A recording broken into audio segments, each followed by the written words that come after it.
Nancy Ortberg aptly defines balance as a unicorn. A unicorn! I smiled when she said that, imagining what an elusive myth. You know, maybe we're wise to understand that balance is unachievable, and instead of having it as a goal in our life, perhaps we should abandon it. Instead, seek something more like a rhythm, a coming and going of various responsibilities. Listen in now to my conversation with Nancy Ortberg on Balance, the B word, Balance Remix. Why do you think women are so enamored with the whole concept of striving for balance?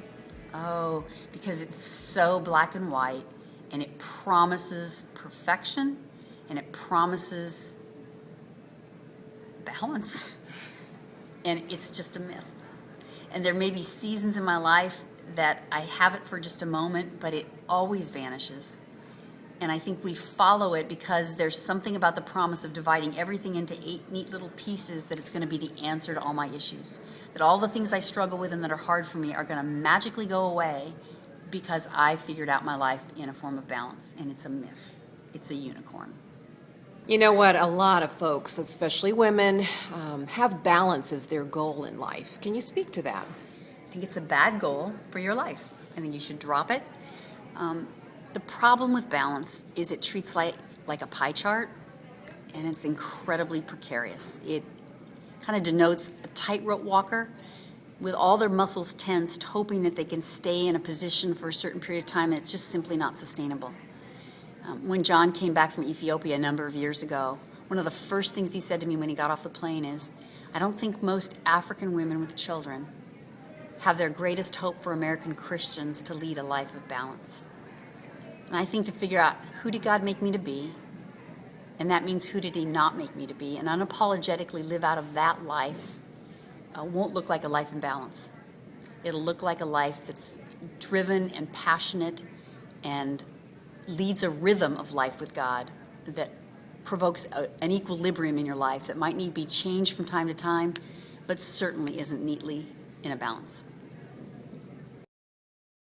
Nancy, chat with me a little bit about some practical how-tos, and I know that's already hard, but how-tos about how to live a life that respects the need for balance, but also embraces the impossibility of balance. I think you have to go back to who did God make me to be. I think you need to know your story and own it. I think you need to know where your wounds are and where your joy is. I think you need to know what your spiritual gifts are. And then I think you need to write down 4 or 5 things that give you life, that are even really apart from that. And that's going to help you lead a rhythm of life with God that renews the life of God in you so that you can live out of your story and your spiritual gifts. Things that give you life could be hiking in nature, could be a pedicure, could be quiet time alone to read. And after you've come up with that list, write down next to it, when's the last time, put a date by each of those things. When's the last time you did each one of those things? And the discrepancy or the gap there is a great starting place to see, I need to enter the season of my life readjusting my rhythm so that I have those things in my life that are renewing the life in me, and I'm living out of my giftedness and my calling, and I'm not living some other woman's life that I wish I was more like. Pat Rabin also talks to me about the impossibility of balance and how when we're pursuing balance at all costs, we miss the whole point of pace in life, of walking in rhythm with God's timing and with God's purposes in our days. Listen in now as I talk with Pat. With me is Pat Rabin, and we've been having a very powerful conversation about juggling, about balance, and specifically about how women strive and we struggle to let go of the whole impetus to juggle. Chat with me about this, Pat, if you would, from your perspective. Well, I'm sensitive to it, Lisa, because I've spent too many years of my life striving and trying to juggle and trying to do it all myself. And so I'm aware as I get older that that is not a model I want to present to other women, to women of my generation, but also younger women who might be watching what I do and trying to emulate it.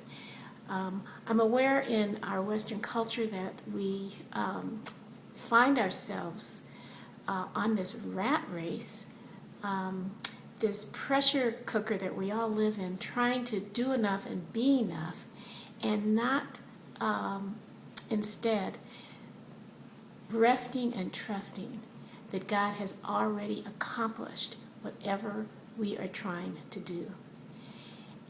As we make peace with that, one day at a time, we start to live in God's pace, and there's no hurry about it. There's a way to believe that God has already seen ahead what needs to be done and has taken care of it. And our job is to trust that and to live as if we trust. And when we do that, people see it, and they want to know, why are you so relaxed? And still seeming to get a lot done? It's not us, it's God. I know that sounds maybe hyper spiritual or churchy or something, but there are countless examples in the Bible that that's how God works.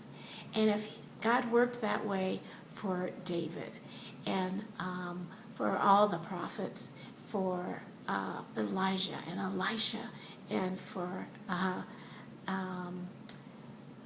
Jesus, why would our Heavenly Father not work that way for us? It's okay to slow down. It's okay to let go. And as we let go, then God can step in and do the work He's waiting to do for us. In my church, we celebrate the birthdays of people who are 90 and older.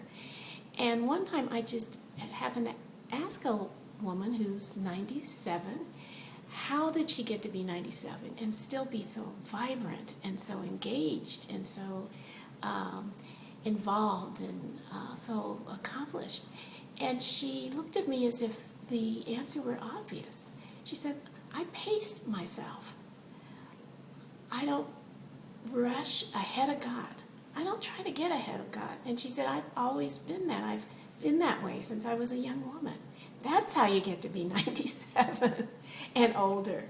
And I loved her answer, and I love sharing that with you today. It's a great reminder for us. We can slow down, and God will still get it done. As balance is really a myth, when we re-examine the B word, we embrace that God's invited us into a life of rhythm, of participating in His pace in our days, or at looking at balance as kind of a remix, taking a little of this color, a little of that color, until we actually end up with a color we may never have anticipated, and yet a color that's exactly right for this day in which we're living, facing these circumstances we face. As women, seeking after God and His designs in our lives, instead of pursuing balance at all costs, perhaps we seek the heart of Jesus and embrace with Him a remix of all that He's allowed in our days.